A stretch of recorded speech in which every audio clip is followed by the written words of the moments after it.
जिंदाबाद, जिंदाबाद जिंदाबाद, इंकलाब जिंदाबाद। जिंदाबाद जिंदाबाद। साथियों, ये बड़े दुख के साथ सूचित करना पड़ रहा है कि एमटीएस के कर्मचारी पिछले 1 महीने से लगातार आंदोलनरत है और 3 साथियों की उसमें भूमिगत को प्राप्त हुए हैं। साथियों, ये एक आपको समझने वाली है। बहुत सारे अभी वक्ता जी बता रहे थे कि धर्म के नाम पर, जाति के नाम पर या भेदभाव के नाम पर या ये पदों के नाम पर हमको बांटा जाता है। एक ठेका कर्मचारी है, सुप्रीम कोर्ट का आदेश है। ये सरकार आपको समझना होगा कि कितने कानून में रहकर या कितने लोकतंत्र की बात करती है।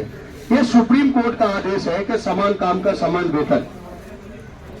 साथियों, वो जो अपनी मांग रहे हैं वो उसमें आप ये देखिए कि क्या ऐसी मांग है जो सरकार को जो है ना नहीं माननी चाहिए। साथियों ने अपनी मांगों में स्पष्ट किया है कि समान काम का समान वेतन जो सुप्रीम कोर्ट का आदेश है उसको वहां पर लागू रहना चाहिए। और साथियों, 1 महीने से सरकारें शायद ये सोच रही थी कि वो कर्मचारी अपना एकजुट होकर जो है ना संघर्ष कर रहे हैं, लेकिन CI2 इस पर बहुत मुस्तैदी से नजर रखे हुए हैं। साथियों, आज CI2 ने यहां पर जंतर मंतर पर जो प्रोग्राम किया है उन कर्मचारियों के समर्थन में हम आगे भी इसके लिए जो है ना अपनी दिल्ली राज्य कमेटी से आग्रह करते हैं कि अगर सरकार इनकी समस्याओं का समाधान नहीं करती तो हम दिल्ली के अंदर एक बड़ा आंदोलन करेंगे और इन कर्मचारियों को जीत दिला के 100%। साथियों, जीत तो हमें हासिल होगी, लेकिन जितनी सरकार हमारी लेट बात सुन रही है या मान रही है, कहीं ना कहीं साथी बता रहे थे उसके जिम्मेदार भी हम हैं।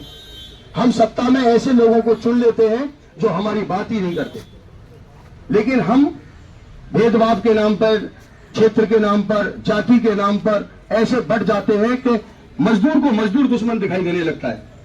साथियों, उनके कर्मचारियों की संघर्ष और एकता को मैं सलाम करता हूं और मैं उनका धन्यवाद देता हूं कि ऐसी बड़ी पहल की जिसको जो है ना पूरे दिल्ली के अंदर और NCR के अंदर और ये चर्चा बिहार के अंदर भी पहुंच रही है कि ये दोहरा चरित्र सरकार कैसा दिखा रही है कि मजदूरों को दमन शोषण के अपराध में कुचलने की कोशिश की जा रही है।